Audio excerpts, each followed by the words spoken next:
what an energized crowd. I love that. I love that. How has the week been? Good. I am so glad. Keep eating, enjoy your breakfast, brunch, whatever it's called. Please enjoy it. So we just have some things today. I want to wrap up, set out some reminders, but then we also want to talk about our conversation we started with on Monday and kind of where we are now. But first, some fun reminders.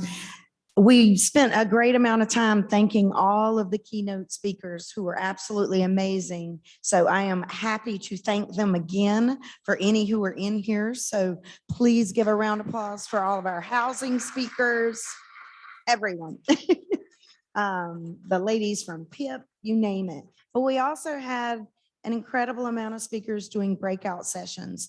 I didn't get to go to any, but I heard good things. So if you were a breakout speaker, give us a good wave, stand up, wave, shout, whatever you can do. You are the only way this happens. You are the reason that we're able to share so much information because you are the experts. And so we really appreciate that so much. The last on the thank you tour is our sponsors. I finally this morning got to go walk around to some that I hadn't done before, and I heard great things because they're just talking about all of you and how many great conversations that they had with people as they were going to all the busy places they needed to be. So I also think about how in our jobs, a lot of us for our careers, whatever our careers might be, we go to conventions and our work covers that often, but people with disabilities and families come to this because it's their life and they have a cost. And that's really difficult sometimes because most of us don't have to pay to go do something just to get information on how to live our life better. So I say all that to thank the sponsors because of all of them, we were able to do 53 scholarships for people with disabilities and families. So. And that's pretty incredible. So we're really grateful. All right, I'm going to do a few more plugs for things that you've probably heard a lot about or read about or hopefully noticed that every time you looked up here, we were flanked with these two things that are really important to us. Quillo Connect. How many people went out and did videos? Are you all stars now, Quillo stars? All right, we got some Quillo stars. Wonderful. And I can't believe I don't have my bracelet on. I've had it on the whole time and I missed it this morning. Yes, Sean, thank you. Wearing those is a way of reminding people how important Quillo is. It's an app, it's a tool, as you know, puts the information in the hands of people who need the information. And then you're the ones who control and have power over that information. So make sure you stay connected with Quillo, and everybody has probably met Beth Kessler and Cynthia. Thank you for everything in that room. That's been a really good time. I say thank you a lot, so I make y'all clap more than I mean to. It's just that there's a lot of people to say great things about. The other thing is peer mentoring. There was a session on peer mentoring. The Arc of Southside is here, who is the provider for that. There can be as many other providers who wish to do that as a waiver service, but the Arc of Virginia was asked by the state, DBHDS, to do the training. So I don't know if she's in here, Natasha Cooper. If she's not, you will have seen her at registration like all the time. I think she was pretty much tied there with Jessica, who is, by the way, very rarely in this room and doesn't want attention. She's in the back of the room and about to go hide, and she's our event person. And I mean, rock star.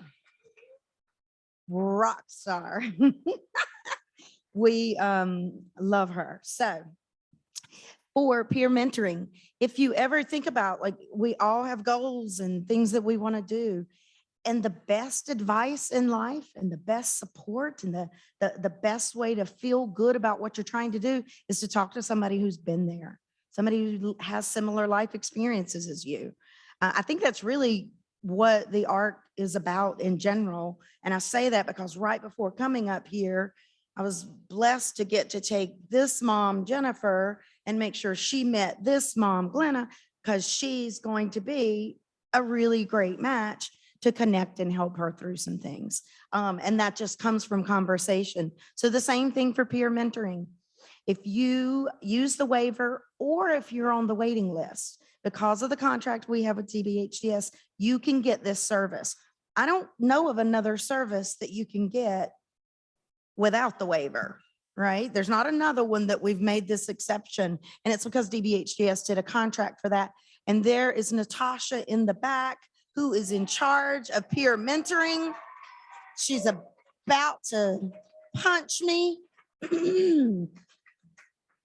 Peer mentoring is so powerful, to be able to talk and connect with someone who's been in your shoes. And I think it's really a testament to how much we value that, we collectively as a system, because we were able to get that contract. So you can be on the waiting list and get this waiver service. So if you're a person with a disability, you have goals, things you want to do, which all of us do, contact the ARC so that we can match you with one of the incredible trained peer mentors, who also did a session yesterday. And I know they were really great with that. So now I want to talk about, excuse me, what we talked about the first session that we were here, where you all got together in the opener and sat with the index cards and all of that to look at what are the barriers, what's going on in your life, and what do you think people are facing? What's in the way of people living the life that they want to? My good friend Gray very graciously took all of those cards and typed and printed, and his wife. And I've got pages of it with notes. So because we went through and we looked for themes, there are over 130 comments that you all turned in, and that is rich information for us. That is a treasure trove of information, and exactly what we want as we're setting forth the legislative agenda. So there are a lot of themes. You're not going to be surprised by them because you live it and you say it. And I think I felt yesterday when the policy members were up here, they definitely heard it and felt it. They didn't expect that. It was because they're new in the administration. This was their first time at a conference for the ARC. And some people were a bit intimidated before they got here. And I think I, of course, allayed their fears and said, come on. And I meant that. They didn't need the fear, but you really did put them on the spot. And that's what we're supposed to do. We do.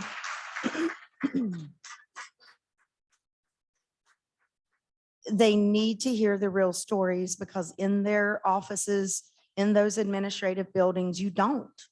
And I mean, not that they don't get calls, but they think they're getting the calls just from the worst to the worst. Like any customer service rep, they assume that, oh, most of this is good. And then there's just these few people calling. I think this shows them that it is system-wide, the problems that they, I won't say have created, but that they're facing, that they need to solve.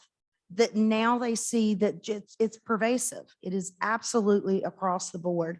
And I'm sure any part of Virginia they went into, they would hear the same things. And that's the beauty of this event, because you're from every part of Virginia, and they get to see that.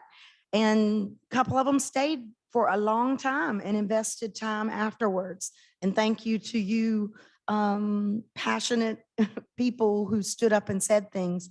I actually think we could open up and could have done that yesterday for hours. I also commented to them after, a lot of the things when you stood up weren't questions. At first you saw, I was like kind of struggling, like, oh God, do you answer that? I don't know what to do. It was quick that people could see that these are people just aren't being heard. And when you stood up, you just wanted to be heard. And they understood that, and they really took to heart, not making any promises. I'm saying they just understood at that point that it was not an answer that you could give, but that you were in a place where you had to take heed and listen to people who were frustrated, and frustrated for many good reasons. So a lot of the themes that we saw in the 130 things that you gave us, of course, are about the waiting list. And I'm kind of just going to comment on a few of these things. Obviously, we can't go through all the issues, but the waiting list is a disaster, and it always has been. You know, I've only been in this position 4 or 5 years now. I've been with the chapters of local chapters of the ARC forever, 25 years or so, service provider, but in this advocacy role. And it is shocking to go back in Lucy's office when we're looking for something and we find these articles, we find these pieces that are years, a decade plus, 15 years. And I even for creating materials, I'll type in, you know, legislative agenda. Our legislative agenda has essentially been the same for 15 years. And that's awful. When you read the articles that are framed, like in your room, in your office, I'm looking at Lucy, that could be written today. And when we saw Teresa Vargas's article, it made us think that these are just the same thing. And so I can only imagine the frustration that people are feeling because it's been the same fight forever. And so then to stand here and say, we need you to keep fighting is just so painful to have to say, but I know you know it. And so Smitty's incredible summary was great. We all love Smitty and we love the DOJ. We know that they get blamed for a lot from the departments from the standpoint when you're a provider and you have all these administrative things, but blame isn't the thing that it should be because it really is. They're here to get you and us the lives that you want. And the departments are making improvements. As Smitty, I thought he did a great job of making that clear. But we just have more that has to be done. And the only way for that to happen is for the judge to for him to know that this is what you want. So we do need you there for those who can be. I know it's hard. It's in Richmond, August 11th. It's the last page of your program. And I think it's in the afternoon. Maybe it's 1 or something like that. But the judge, thank you. The judge absolutely needs to see us there, or it's really easy for him to just say, okay. And the reason this is such a pivotal time, I think, is it is slated, as he said, for December 2023.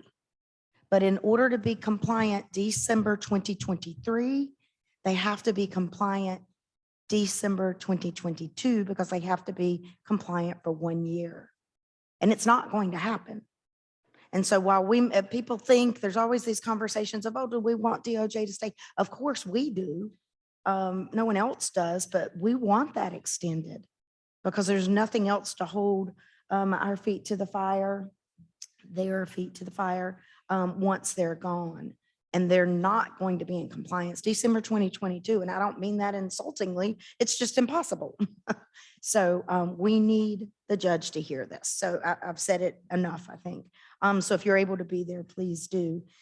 So on the wait list, it continues that. So I want to kind of share some of the themes, and then that way I can tell you about things that maybe the status of it or progress, so you know what's happening in case that's a place you want to get involved. When it comes to the waiver as a whole, wait list, and some of the other issues like the funding and the rates, there is that waiver work group that we've mentioned to you before that we were part of. And if we can continue the things that came out, it had a great report with lots of recommendations that weren't taken up.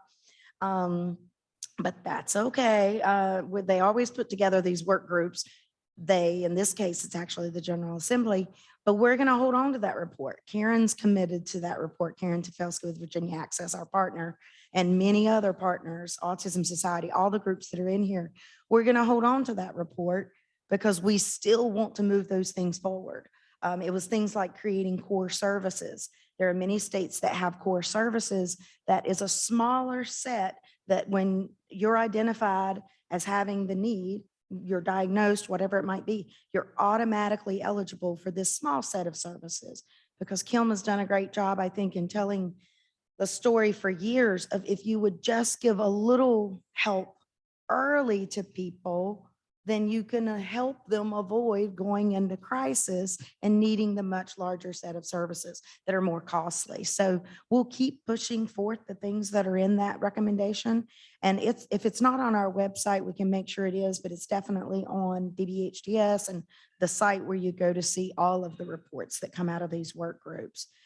We heard a lot about education in these bullets of yours. There were several of those. That's a theme, but we also heard it spoken here yesterday.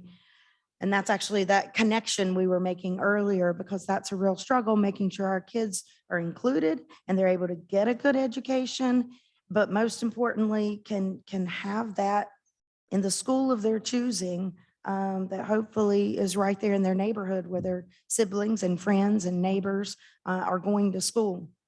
And so there is a very large work group. You heard the assistant or deputy secretary talk about it yesterday. The CSA group, that's a funding source. That's all that is, the Children's Services Act. And right now, the way it is set, it incentivizes placing kids out of school. It doesn't give a school system the funds where they can have that access to educate those children. So that's something that's being worked on. And at some point, it'll get to a place where once these recommendations come out, if they're followed, great. But if they're not, I think at some point, families and parents with the ARC will do what they've had to do in the past, whether it's connecting with DOJ or filing civil suits. This will have to be pushed at some point in order to happen. And it's really you that will make that happen, because it has to be someone that brings that forward.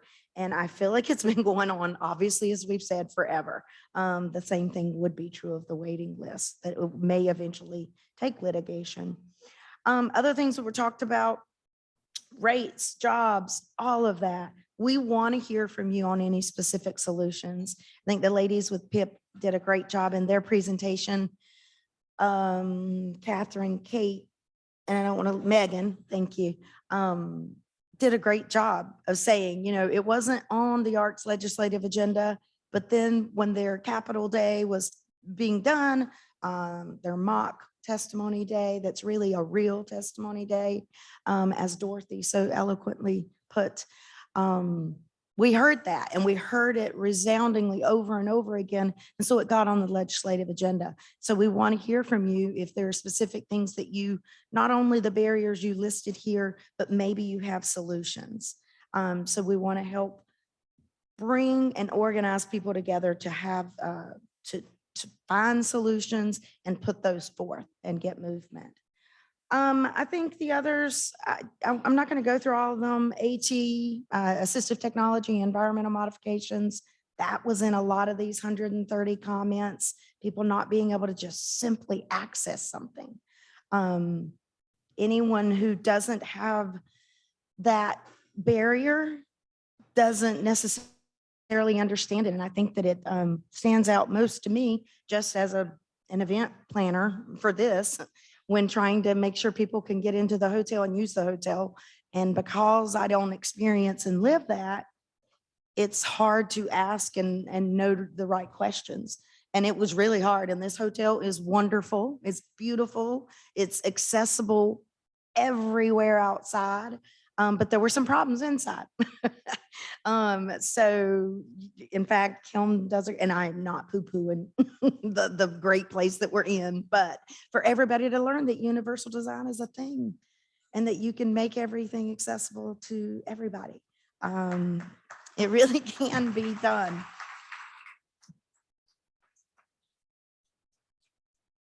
So I think that we just don't necessarily realize that those things are hard to access. And so the assistive technology, environmental modification, and virtual sports group is still going. And there was a session on that yesterday too. And that's been a real success. The Alliance talked about that because that's the folks who moved that forward. And now virtual supports will be a permanent option for a good set of services. We still have some work to do there, but it is a good set of services. We might be missing maybe one or two that will work to get there. And I'm sure we're going to be able to get that done. Karen with her advocacy on that, we're definitely going to get that done. So those are the issues, right? And that's just a sampling. There's so many, and we want to make sure that the coalition that we talked about, the DD coalition, can get back together. Our idea and thought when we were kind of sitting around looking at this 130 bullet points of issues, we can't tackle that alone. So we've got to engage that 20 plus number of groups that were on that slide yesterday or the day before. It's a blur. That is the DD Coalition, and the DD Coalition's been in place for years. It's had different forms and shapes and has changed through the years, but we'd like to invite all of those groups plus any others, any family groups, because there are things that pop up all the time. Elred, is a group and a partner in the DD Coalition, and they've only been around, there you go, Brian, for a couple of years. So we want more groups always coming under the tent. The tent needs to just get bigger so that our voice is stronger together. The core group of the DD Coalition is really the advocacy groups that represent people and families.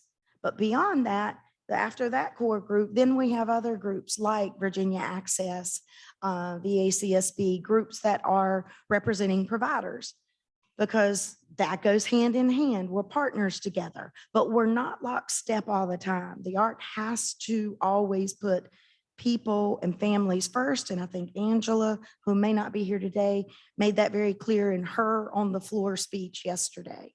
And the other young woman that her name's escaping me right now, Ivy. Consumer-directed services and agency-directed services are two great things, but they are different. And the struggles are different. And sometimes a lot of times, it's not equitable in what families are experiencing and what people are experiencing. So we need to look at that, and we need to hear folks like Stephen, who's a great advocate up here on my right, and is telling us that it's broken and not working. So we want to connect to figure out how to do that. So the hope is to get together in the fall. I hope you will look for an invitation or reach out to us to make sure you get an invitation. If you or your group, if you're part of a group that I don't even know about, and you would be willing to come together for a summit or a meeting or a whatever, we can call it anything fun, in the fall, to start thinking about what are the issues we want to tackle in the coming years? How do we make it different from just doing the same issues? How do we make actual change? So eventually the legislative agenda is focused on something completely different. And there will be a day that waivers and wait lists isn't on there. I don't know if that's in our future, the literal people in this room, but I sure hope so. I think Kim might tear her hair out, or somebody else's, if it's the same legislative agenda in a couple of years. I do want to say, this just popped in my head. It's very random. How many people went to Josh Blue last night? Yeah. This is super funny, right?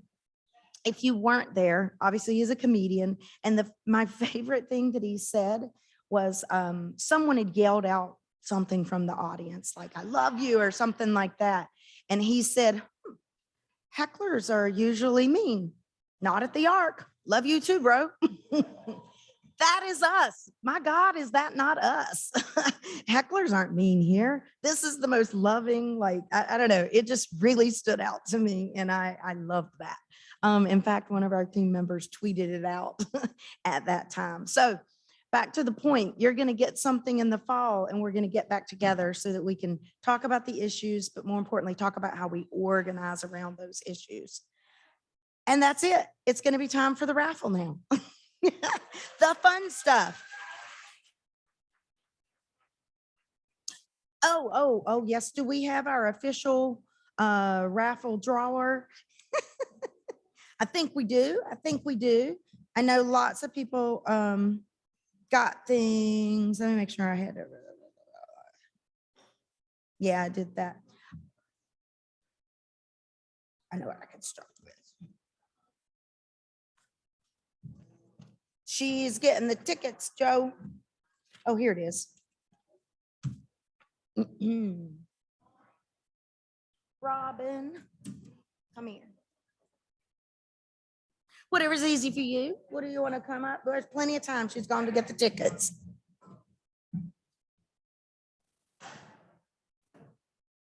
I guess so. I needed to know. So, just so this is a prize. This is a prize. Just want you to know that we have moved around, swung around. All the ones that were just bought are not on the top. Okay. All right. We got a lot of good prizes. We got you're going to be pulling tickets for a minute. You got stamina going, Joe? Are you feeling good this morning? How's your arm feeling? Because we got like 12, maybe 14 prizes. I don't know. There's a lot. But the first one I want to give out isn't even related to this. The drawing was, we had a drawing at the Quillo table for everybody who signed up and joined. I hate that I'm doing this and this means nothing. So y'all do it. Y'all do it with yours. Thank you. All those who joined, and there was a drawing there for a $250 Visa card. And the winner of that is Lily Kuhn.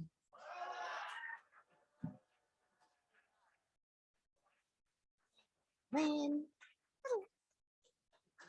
that one's a different one. Yeah. Oh, good. Thank you. Okay. And now you can roll with the others. Oh. I think, let's see, what's fair? You always start with the big, right? Because everybody wants to be in the pot for the big. So you start at the top and go down. Agree. Valerie agrees. So that's what's happening. So the big one is the grand prize is $500.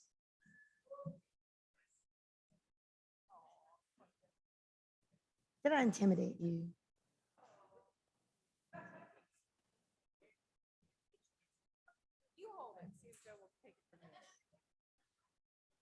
Could be me. Yay! It's me. I was talking.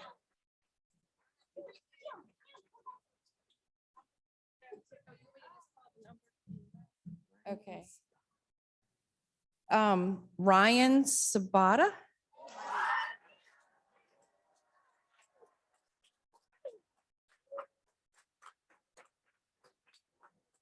Is that which one are we doing?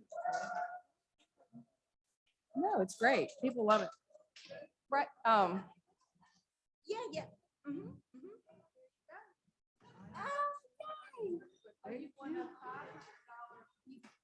Whoa.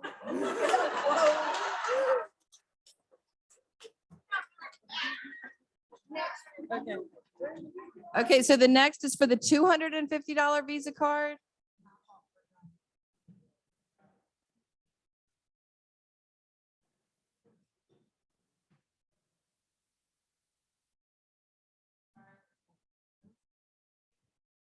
Oh, this is great. I would say that about everyone. Just so you know. Doris Fredrickson. Yay!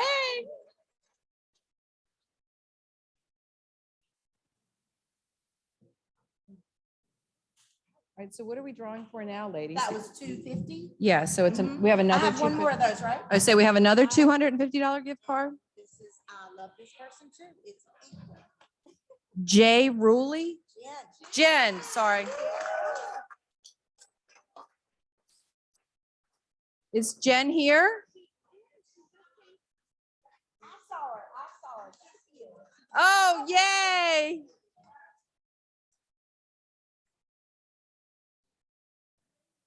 Okay, so now we're going to do the echo dot. Oh, we're going this way. I'm sorry, we're not doing the echo dot.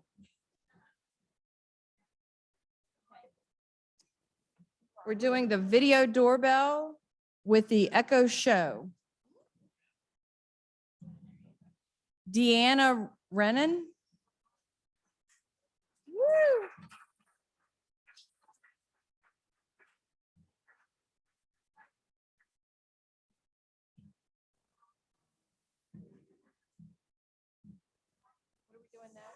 Whatever Robin said. Okay.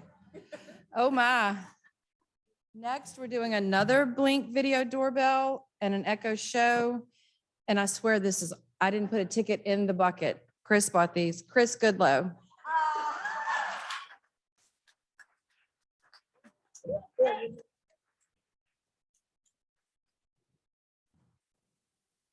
want y'all to know he'll be calling me for every hour until we get that thing hooked up. Okay. Okay. The next is for a Fire HD8 and it's Cassie Kent.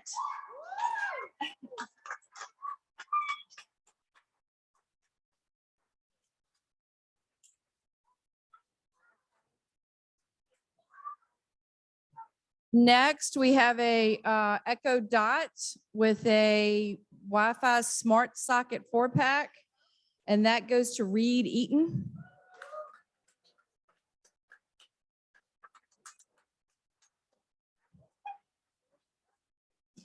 Is this the doorbell?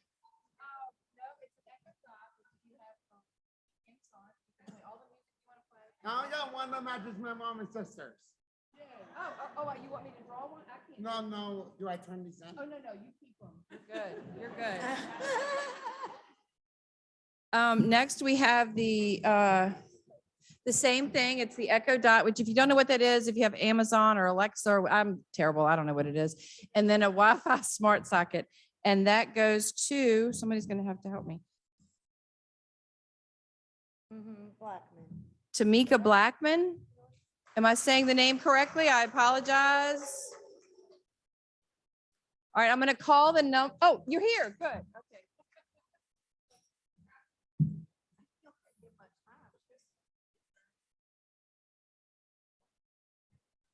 All right, and now we have another Echo Dot with an Enjoy Your Space light up. Does it comes on automatic? Okay. Smart light bulb.